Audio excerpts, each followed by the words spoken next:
Quem é Jesus? Já que humanamente nós não conseguimos confiar plenamente numa pessoa, a ponto de dizer, essa pessoa nunca vai me decepcionar. Essa pessoa eu posso confiar a minha vida, eu posso entregar a minha vida na mão dela, nas mãos dela, que ela não vai me trair. Então, nessa área espiritual, sobre Jesus, quem é Ele? Quem é Jesus? Vocês já viram falar, alguns aqui, a maioria, sobre um Deus demiurgo? Um Deus demiurgo, um semideus, um Deus com pouco poder, um Deus com alguns poderes, mas bem limitado, né, pastor? Demiurgo, bem inferior. Existem pessoas que defendem essa ideia a respeito do Senhor Jesus. Um ser super iluminado. Tem pessoas que pregam que Jesus é um ser super iluminado. Apenas isso. Ele para Deus, Jesus é luz, Ele é super iluminado. Nós sabemos que Jesus é luz. Amém, igreja? Mas nós sabemos que Ele é além dessa luz. Um ser que é simplesmente um profeta. Tem doutrinas que ensinam que Jesus é um profeta, igual aos outros que houve no passado, igual aos outros que estão relatados seus nomes na Sagrada Escritura. E um Deus impostor, enganador. Os fariseus disseram isso dele. Os sacerdotes disseram isso dele. Olha, vamos pôr guarda lá na sepultura desse Jesus, desse impostor, porque senão eles vão lá roubar o corpo dele e depois o que aparecer na segunda vez vai ser pior do que o primeiro. Quer dizer, então, um demiurgo, um iluminado, um profeta, um impostor.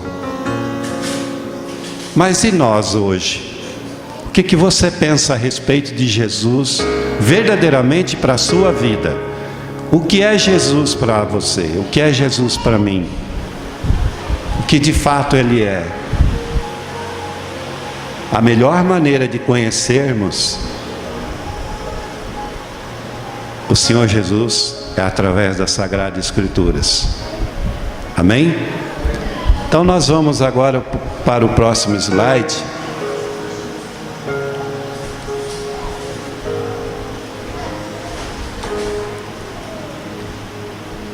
O que a Bíblia nos ensina? Em João capítulo 1, do 1 ao 3. João capítulo 1, do 1 ao 3.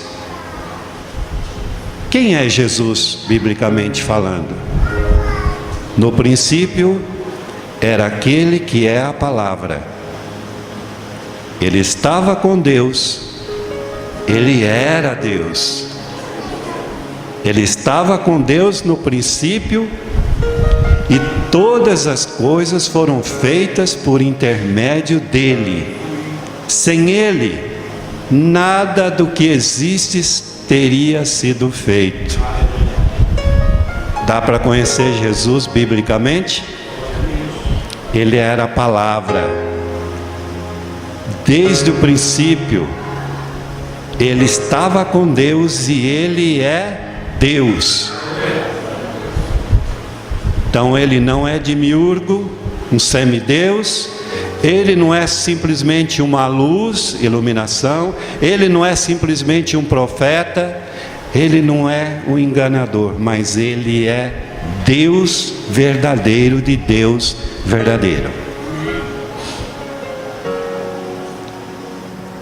O próximo texto está em João capítulo 14, verso 8 ao 9. Jesus disse para Felipe, aliás, disse Felipe para Jesus: Senhor, olha bem a audácia desse rapaz aí, desse Felipe. Senhor, mostra-nos o Pai, e isso nos basta.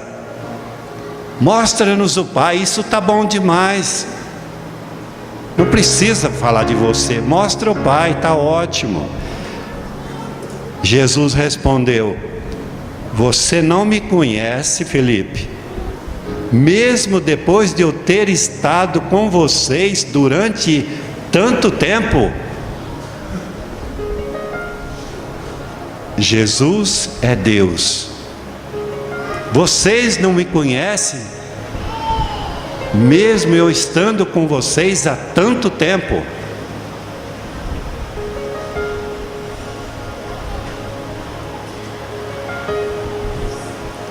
Quem me vê, olha Jesus dizendo, quem me vê, vê o Pai. Como você pode me dizer, mostra-nos o Pai? Essa pergunta você pode responder por você próprio. Quem é Jesus para você? Ele é Deus de fato? Ele, o Pai, é um? Quem vê o Pai vê a Ele, quem vê Ele vê o Pai. Como é que é? Ah não, Jesus é abaixo. Jesus é abaixo.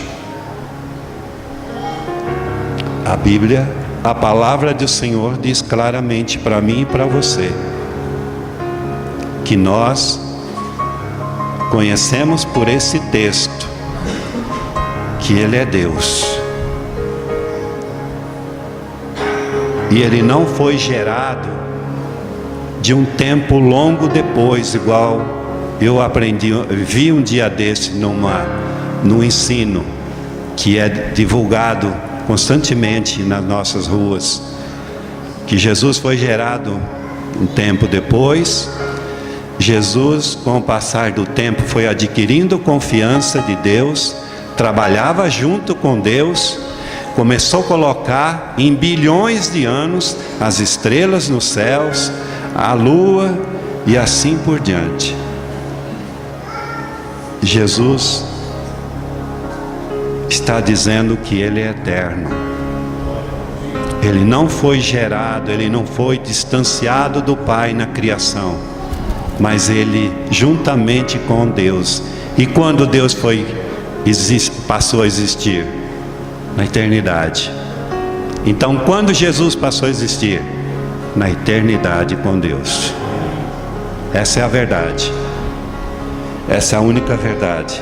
Em João capítulo 10, verso 30. Eu e o Pai somos um. Jesus é corajoso demais falar isso, né, pastor? Se não fosse verdade, né? Eu e o Pai somos um. Jesus, Ele está dizendo para essa igreja hoje: eu e o Pai somos um. O que o meu Pai e eu fazemos em comunhão.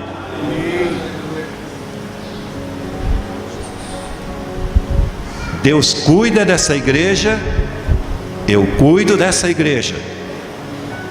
Deus se entristece com essa igreja, Cristo entristece com essa igreja. Deus se alegra com essa igreja, Cristo se alegra com essa igreja. Eu e o Pai somos um.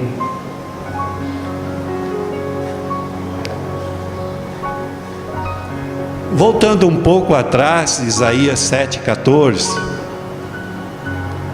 Isaías 7,14, voltando atrás biblicamente, dizendo: por isso o Senhor mesmo lhe dará um sinal, a virgem ficará grávida e dará à luz um filho, e o chamará Emanuel. Emanuel. versículo seguinte, Isaías 9:6. Porque um menino nos nasceu, um filho nos foi dado, e o governo está sobre os seus ombros. O governo está sobre os seus ombros. Jesus é quem governa a nossa vida, o mundo, e toda a criação está sobre a responsabilidade do Pai e do Filho. O governo está sobre os seus ombros. E Ele, Jesus, será chamado Maravilhoso, Conselheiro, Deus Poderoso, Pai Eterno, Príncipe da Paz. São os atributos do Senhor Jesus. Pai Eterno, Maravilhoso, Conselheiro, Deus Poderoso, Príncipe da Paz. Aonde diz, como o pastor falou na escola bíblica, na lição bíblica, aonde eu vou me espelhar, aonde eu vou buscar verdadeiramente alguma informação sobre a Trindade, sobre o Pai, sobre o Filho, sobre o Espírito Santo, sobre morte literal ou parte, quer dizer, a alma vai para algum lugar. Aonde que você busca entendimento? Nas Sagradas Escrituras. E aqui está dizendo, na Sagrada Escritura, que Ele é conselheiro. Cristo nos aconselha pela palavra. Cristo nos ensina através da palavra. Ele diz: eu sou Deus poderoso. Eu sou Deus poderoso. Mateus capítulo 1, verso 23. A mesma citação a respeito do mesmo assunto do nascimento dele. Mateus 1, 23. A virgem ficará grávida e dará à luz a um filho, e lhe chamarão Emanuel. Novamente a palavra Emanuel, que significa Deus conosco. No primeiro texto diz que chamará Emanuel, mas no segundo está dizendo, e significa Deus conosco. Você crê que Jesus é Deus com a sua vida? Que um não se separa do outro, eles não se dividem. Aqui nessa casa está o Pai, o Filho e o Espírito Santo. Eles não ficam cada um cuidando de um lugar porque cada um tem uma tarefa. Não, aonde está o Pai, está o Filho, está o Espírito Santo. Aonde está Jesus, está dizendo, é Deus com você. Aonde quer que você for, Deus, na pessoa do Senhor Jesus, é com você. É comigo. É com todos aqueles que crêem. Em Mateus capítulo 2, verso 1 e 2. Depois que Jesus nasceu em Belém da Judéia, nos dias do rei Herodes, magos vieram do Oriente, chegaram a Jerusalém e perguntaram: onde está o recém-nascido rei dos judeus?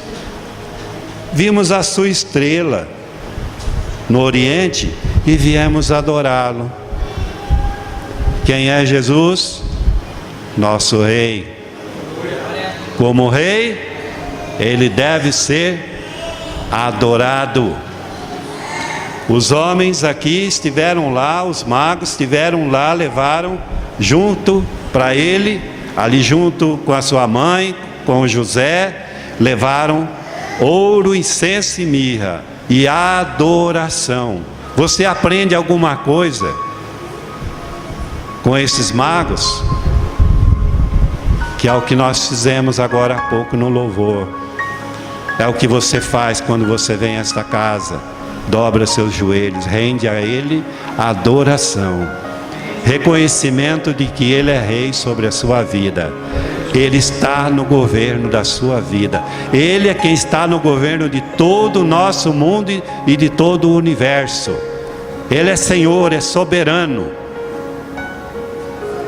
Ele está no controle, no governo de todas as coisas. Então, para Deus, para Cristo, para o Espírito Santo, hoje nós não estamos falando do Espírito Santo, mas estou citando sim, para o Pai, o Filho e o Espírito Santo, nós todos que cremos, Ele está no governo da nossa vida. E o incrédulo lá fora, não tem o controle, não tem Deus não está sobre a vida dele, pastor? Está. Está. Só está permitindo que ele use o livre-arbítrio de maneira errada. Mas a pessoa, o assassino, o adúltero, Deus está no controle dele. Porque o dia que Deus deixar de controlar a vida de qualquer um deles ou de nós, nós viramos pó. Quer dizer que enquanto tivermos vida, tanto nós quanto os de fora que não conhecem, que não querem saber, que zombam de Jesus Cristo, eles estão sob o controle de Deus. Eu aprendi na FATAP, é uma curiosidade quando eu fiz o estudo, que se Deus não tivesse no controle, a coisa era muito pior para nós. A gente às vezes acha, Deus não está ligando para essa coisa toda, 60 mil mortes por ano, jovens estão morrendo antes dos 20 anos, tudo assassinado. Não, Deus não está aí. Se Deus não tivesse no controle da humanidade, na situação, era muito, muito, muito pior. Quer dizer, nós devemos entender que Deus é o nosso rei, Deus é o nosso governo. Por que Ele não resolve? Porque a humanidade não quer. Não resolve porque a humanidade não quer que Deus resolva a situação. Quer vencer de acordo com a sua própria força. E maldito é o homem que confia no homem. Se eu confiar em mim que eu iria montar, ia fazer com que essa mensagem acontecesse de segunda até hoje, estudando, já preparando a de amanhã, pela minha força, se eu acreditar somente nisso, se você acreditar durante a semana inteira que você estaria aqui hoje, porque você pode, porque você tem força, porque você tem vida, todos nós estamos enganados. Nós estamos aqui porque o Senhor está sob o controle da nossa vida e nos abençoou para estarmos aqui.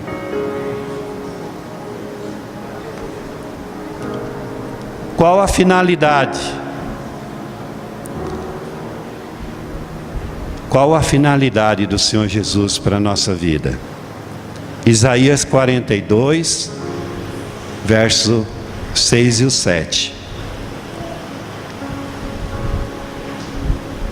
Eu, o Senhor, o chamei para a justiça. Segurarei firme a sua mão. Eu o guardarei e farei você um mediador para o povo e uma luz para os gentios. Para abrir os olhos aos cegos, para libertar os cativos, para libertar da prisão os cativos e para livrar do calabouço os que habitam na escuridão. Finalidade de Cristo: livrar a nossa vida da prisão. O calabouço era uma prisão subterrânea. Então Cristo está dizendo assim, Ele veio, Deus está dizendo, olha, eu, o Senhor, chamei Ele para justiça, para fazer justiça entre nós, porque a nossa justiça, como aquela mesmo, trapo de imundície. Então Jesus vem para fazer justiça, vem para colocar os pingos nos is, vem para de fato dizer a cada um de nós aqui nessa igreja nesta manhã, Você só é justo se eu te justificar. Se eu fazer com a minha justiça, você se tornar justo diante do Pai.